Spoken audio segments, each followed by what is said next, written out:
श्री श्री 108 श्री सद्गुरु जी महाराज जी के चरणों में कोटि कोटि प्रणाम व आप सभी को मेरा सप्रेम प्रणाम। भाइयों और बहनों, हम सभी अपने जीवन में चाहते हैं कि हमारे जीवन में सुख हो, शांति हो, समृद्धि हो, यानी कि हमारा तन मन धन हमारा स्वस्थ हो, तन भी स्वस्थ हो, मन में भी खुशी हो, ऊर्जा हो, उत्साह हो और हमारा धन भी प्रचुर मात्रा में हो और हमारे आपसी संबंध भी घनिष्ठ हो, प्रेम भरे हों। ये सब कोई हम अपने जीवन में चाहते हैं। तो ये सब हमको कैसे मिल सकता है? क्या हमारा ऐसा काम होना चाहिए? क्या हमें जीवन में चीजें अपनानी चाहिए जिससे कि हमारा तन मन धन सब स्वस्थ हो, जीवन में सुख शांति समृद्धि हो? हमने सुना है, शास्त्रों में आया है कि मनुष्य योनि जो है सबसे श्रेष्ठ योनि है। 84 लाख योनियों में सबसे श्रेष्ठ योनि है और इतनी अनुपम है कि देवता भी इसकी कामना करते हैं। रामायण में भी आया है कि सदग्रंथन गावा, यानी कि बड़े भाग मानुष तन पावा, सुर दुर्लभ सदग्रंथन गावा, यानी कि देवताओं को भी ये दुर्लभ है। तो ऐसा क्या हुआ, ऐसी क्या बात हुई कि ये जो देवताओं को भी दुर्लभ है वो तन हमको मिल गया? तो क्यों मिला हमको, कैसे मिला? जीवन भर 84 लाख योनियों में धीरे धीरे धीरे करके जो शुभ कर्म इकट्ठे हुए, उन शुभ कर्मों के कारण कई जन्मों तक हमको शुभ शुभ कर्म जो हमसे हुए, उसके फलस्वरूप हमको ये मनुष्य का तन मिला। वे शुभ कर्म प्लस भगवत कृपा जब हुई तब जाकर हमको ये मनुष्य तन मिला। और मनुष्य तन मिलने से पहले परमात्मा ने सारी चॉइस हमको दी थी कि मनुष्य जीवन तुमको चाहिए, हाँ कि ना। हमारा जवाब हाँ, तो हमको ये तन मिला। और इस तन को लेकर भी क्या चीज हमको इस जीवन में चाहिए, वो सब कुछ हमको हमारी चॉइस के हिसाब से मिली। यानी कि हमको उम्र कितनी, वो भी हमारे को चॉइस से मिली। इतनी उम्र तो इतनी उम्र मिल गई। तुमको नर का तन चाहिए कि नारी का तन, ये भी सब कुछ हमको हमारी चॉइस से मिला। जितनी उम्र हमने चॉइस की, उतनी उम्र के हिसाब से हमको कितना हमको राशन पानी चाहिए, ये भी हमको चॉइस के हिसाब से मिला। क्या जिम्मेवारी, क्या क्या तुम काम करना चाहोगे मनुष्य तन में आकर, जिम्मेवारियां भी हमने अपने चॉइस के हिसाब से ली। धन भी हमको अपने चॉइस के हिसाब से मिला। सब कुछ हमारे अपने चॉइस के हिसाब से मिली। तो फिर ऐसा क्या हो जाता है कि हमारी सुख शांति समृद्धि में अप डाउन हो जाते हैं। जो कुछ हमको मिला है, हालांकि हमको सब कुछ अपनी चॉइस के हिसाब से मिला था, तो फिर हम जो कुछ मिला उससे संतुष्ट क्यों नहीं हो पाते हैं? क्यों हमारा तन भी हमारा अस्वस्थ हो जाता है, मन में भी निराशा जाग उठती है, धन भी हमको शॉर्ट लगता है, संबंध में भी हमारे करवाहट आ जाती है? तो ऐसी क्या बात है कि सब कुछ हमारे हमको चॉइस के हिसाब से भी मिला और फिर भी हम असंतुष्ट हैं? तो कहाँ ये घटबड़ आती है, क्यों ये घटबड़ आती है? तो ये हम जानेंगे कि कैसे इसमें घटबड़ आती है। एग्जाम्पल के लिए हमने सुने कि हमको अपने राशन का कोटा अपने चॉइस के हिसाब से जितना हमने मांगा हमको मिल गया, तो फिर भी क्यों खाने पीने को लेकर दिक्कत आती है, कहीं कहीं पर कटौती आती है? ऐसा भी हो जाता है कि खाया पिया हमको हजम नहीं हो रहा, या खाने पीने हमको अच्छा नहीं लग रहा, हमको स्वाद नहीं लग रहा, कुछ खाने की इच्छा नहीं हो रही। खाने को लेकर क्यों समस्या पैदा हो जाती है?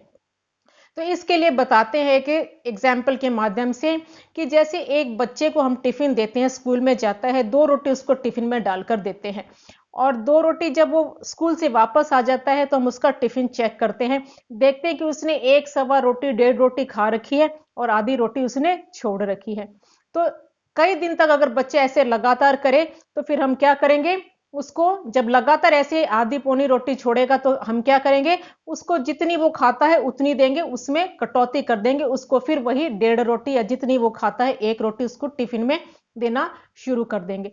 तो जिसने उसने कमी करी, जितना अनाज उसने वेस्ट किया, उसने उसके कोटे का जितने वेस्ट किया उसने, तो उसकी कटौती उसको भुगतनी पड़ेगी, उसको उतनी कमी उसको आगे जाकर मिलेगी। या फिर जिसने, हम देखते हैं कि शादी ब्याह में जाते हैं कि हम प्लेट में कितना कितना खाना ले लेते हैं, जो हमको पसंद में आया वो हम खा लिया और बाकी हमने छोड़ दिया, बाकी सारा वेस्ट गया। हम सोचते हैं कि भाई हमारा क्या गया, जो गया शादी वालों को गया। लेकिन ऐसा नहीं होता, शादी वालों को कुछ नहीं गया, जो गया वो हमारे अकाउंट से निकलता है, उसका खामियाजा आगे जाकर हमको ही भुगतना पड़ेगा। जो कुछ हमको मिलता है, हम होना तो ऐसा चाहिए कि प्रभु को आभार व्यक्त करते हुए, यानी कि जिसने हमको यहाँ तक कि जिसने हमको खाना बना के दिया है, सर्व किया है, उसका आभार व्यक्त करते हमको खाना चाहिए। लेकिन ऐसा ना कर कर हम खाने में भी अगर कमी निकालते हैं या खाने बनाने वाले में भी कमी निकालते हैं, तो उसका खामियाजा भी हमको भुगतना पड़ेगा। आगे जाकर ऐसा होगा, या तो हमको खाने में स्वाद नहीं आएगा, या खाया हुआ हजम नहीं होगा, या कुछ भी हमको अच्छा नहीं लगेगा। तो जो भी हमारे अप्स एंड डाउन होते हैं, घट बढ़ जो होती है, वो सारा हमारा ही किया धरा होता है। सब कुछ अपनी चॉइस के मिलने के बाद भी जो भी कुछ कमी आती है, तो उसका कारण कहीं ना कहीं हम ही होते हैं। तो वो कारण ढूंढने की कोशिश करनी चाहिए। ऐसे ही अगर हमको हमारी चॉइस के हिसाब से हमको जिम्मेवारी मिली, लेकिन अगर हम अपनी जिम्मेवारियां पूरी नहीं करते हैं, तो उसका खामियाजा भी हमको भुगतना पड़ता है। एक व्यक्ति बतला रहा था कि वो सीए है और उसकी ड्यूटी होती है शाम को 8 बजे तक, लेकिन उसका बॉस उससे एक्स्ट्रा ड्यूटी करवाता है 10 बजे 11 बजे, उसको रोज ऐसे ही उसको छोड़ता है। तो वो परेशान हो गया और आया किसी काउंसलर के पास कि भाई रोज रोज ऐसा बॉस का ऐसा ट्रीटमेंट मेरे साथ चलता है, मेरे से एक्स्ट्रा काम करवाता है। तो उसकी फिर पूछी गई, उसकी दिनचर्या पूछी गई, तो कहा, उसकी माँ ने बतलाया कि 9 बजे इसको ऑफिस जाना होता है, 8:30 बजे उठता है, 8:30 बजे उठ के फटाफट फटाफट अपना खाना नाश्ता करके बस ऑफिस के लिए दौड़ लेता है।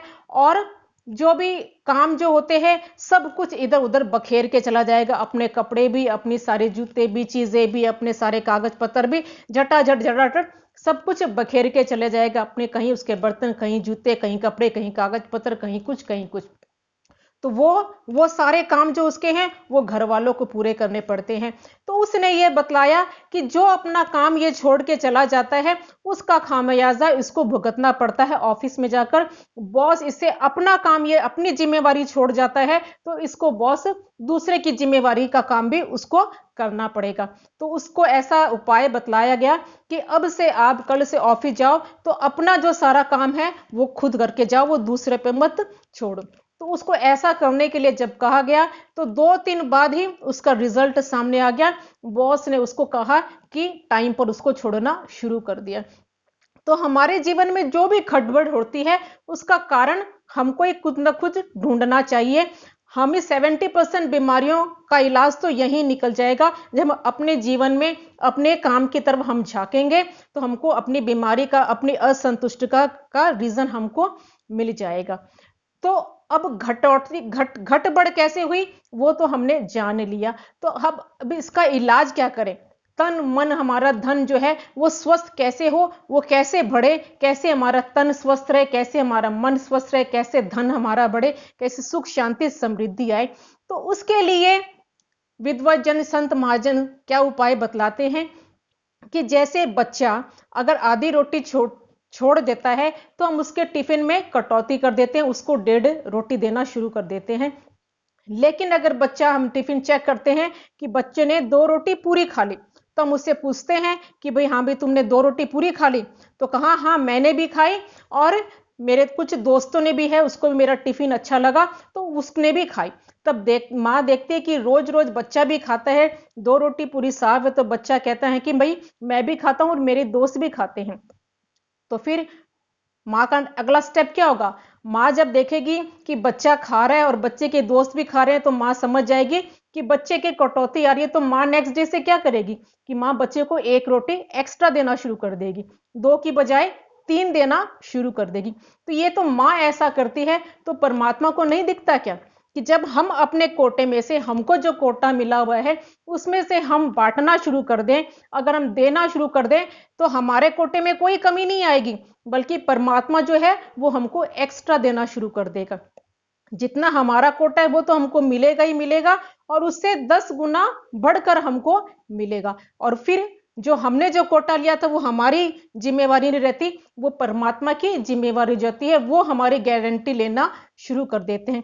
तो ऐसे ही अगर हम तन से भी लोगों के अपना अपना काम तो करें ही करें, और साथ में दूसरों को भी, अपने आसपास वालों को भी हम हेल्प करना शुरू कर दें, उनके काम में उनको हेल्प करना शुरू कर दें, तो इसमें हमारे काम में कोई कमी नहीं आएगी। जितना हम दूसरों को हेल्प करेंगे, उनकी मदद करेंगे, उतनी एक्स्ट्रा एनर्जी, उतनी अधिक स्फूर्ति, उतनी अधिक ताकत, उतने ज्यादा साधन हमको परमात्मा की तरफ से अपने आप मिलने शुरू हो जाएंगे। हमारे खाते में कोई कटौती, हमारे अकाउंट में कोई कटौती कहीं से नहीं आने वाली है। और उसके अलावा भी हम डरते हैं कि कहीं हमारे ना किसी चीज में कमी आ जाए। सेवा करते वक्त हम सोचते हैं, तन से, मन से, धन से हम सोचते हैं किसी को हम बांटे, किसी को हम दे तो हमारे कमी आ जाएगी। हमारे कहीं कोई कमी नहीं आएगी, बल्कि जो हमने अकाउंट में डाला था उससे 10 गुना ज्यादा हमको बढ़कर हमको मिल जाता है। और संत गुरुजन भी क्या बतलाते हैं कि जो मनुष्य तन हमको मिला है, कईयों का इसमें योगदान रहा है। हमारे द्वारा भी शुभ कर्म हुए हैं, और कुछ जैसे कोई कोई व्यक्ति किसी सफलता पर पहुंचता है तो उसके पीछे कई लोगों का हाथ होता है, कई लोगों ने उसको मदद की होती है, तब वो किसी ऊंचाई पर पहुंचता है, किसी सफलता पर पहुंचता है। तो ऐसे जो हमको भी मनुष्य का तन मिला है, तो इसमें भी कई लोगों का योगदान है। तो जिनसे हमको योगदान मिला है, जिनसे हमको मदद मिली है ये तन धारण करने में, तो ये तन धारण करके हमारा फर्ज बनता है कि हम भी उनको योगदान दें। जो हमने उनसे पाया है तो वो भी हम उनको दें। तो यानी कि सेवा करने के लिए हमको मनुष्य तन मिला है। तो सेवा करेंगे तो हमारे अकाउंट में कोई कमी नहीं आएगी, बल्कि हमारा तन भी स्वस्थ रहेगा। हम ये जानना चाहते हैं कि हमारा तन, मन, धन स्वस्थ कैसे हो, तो उसका उपाय ये है कि सेवा। जितना हम बांटेंगे, जैसे वो बच्चा रोटी दूसरों को खिला रहा है, तो परमात्मा की तरफ से उसको, माँ की तरफ से उसको एक्स्ट्रा मिलना शुरू हो जाता है। तो ऐसे ही हम चाहते हैं कि हमारा तन स्वस्थ हो, तो हम कितना ही हम जिम कर ले, कितनी ही हम डाइट कर ले, उससे हमको इतना फायदा नहीं होगा जितना कि हम तन से अगर सेवा करेंगे। सेवा हम तन से करेंगे तो उतनी एक्स्ट्रा एनर्जी, उतना ही तन हमारा स्वस्थ धीरे धीरे और परमात्मा की तरफ से हमको होता चला जाएगा। ऐसे साधन जुटाएगा तो ऐसी कृपा परमात्मा की हमारे पर होगी कि हमारा तन में और ज्यादा ताकत, और ज्यादा स्फूर्ति, और ज्यादा स्वस्थ होता चला जाएगा। जितना हम बांटेंगे, ऐसे धन हम जितना दूसरों को बांटेंगे, जितने हम सेवा में लगाएंगे, उतना ही धन जो है वो परमात्मा की तरफ से हमको एक्स्ट्रा धन हमारा प्रचुर मात्रा में बढ़ता चला जाएगा। और सेवा, तन से भी सेवा और धन से भी सेवा के साथ अगर हम मन भी हमारा जुड़ जाए, तन से हम सेवा करते हैं, धन से सेवा करते हैं, और तन और धन के साथ अगर हमारा मन भी जुड़ जाए, तो इसकी सेवा से जो हमको सुख मिलेगा, जो आनंद मिलेगा, वो अनुपम आनंद होगा। जब हम दूसरों को सेवा से हमको जो सुख मिलता है, 10,000 की साड़ी हमने पहन ली, तो 10,000 की साड़ी पहनकर वो हमको सुख नहीं मिलेगा जितना 10,000 से हम दूसरों की सेवा कर दें, उससे जो हमको सुख मिलेगा वो सुख अनुपम होगा, और वो हमारे साथ हमेशा जाएगा। अखंड सुख की प्राप्ति हमको वो करवाने वाला होगा। तो हम ये जानना चाह रहे थे कि तन, मन, धन स्वस्थ कैसे हो, तो ये ऐसे स्वस्थ होगा। जितना हम दूसरों को बांटेंगे, जितनी हम सेवा में हमको जो साधन मिला है, वो जितना हम सेवा में लगाएंगे, उतने हम तन से, मन से, धन से संबंध में स्वस्थ होते चले जाएंगे। हमारी सुख, शांति, समृद्धि अपने आप बढ़ती चली जाएगी। फिर हमारी गारंटी, हमारी धन के, मन की, स्वस्थ की जिम्मेवारी हमारी नहीं रह जाकर उस परमात्मा की हो जाती है। वो हमारी गारंटी लेते हैं, वो हमारी सुरक्षा की, हमारी सुख, शांति, समृद्धि की गारंटी उनको वे ले लेते हैं। तो हमारा जीवन का उद्देश्य वास्तव में क्या है? कुल मिलाकर सारी बातों को जांच परखने के बाद क्या ये निष्कर्ष निकलता है कि ये मनुष्य तन जो मिला है वो सेवा करने के लिए मिला है। जो साधन, जिसके पास जो साधन मिले हैं, उस साधन को अपने अकाउंट में हमारे कोई कमी नहीं आएगी, वो सब कुछ एज इट इज रहेगा। तो जितना हम दूसरों को बांटेंगे, उतना हम हर तरह से स्वस्थ होते चले जाएंगे, हमारी बढ़ोतरी होती चली जाएगी। तो यही है सच्चा सुख, यही है कि कैसे हम सुख, शांति, समृद्धि अपने जीवन में लाएं, जीवन के रहते भी और जीवन के बाद भी। बोलिए श्री प्राणनाथ प्यारे की जय, सद्गुरु महाराज की जय।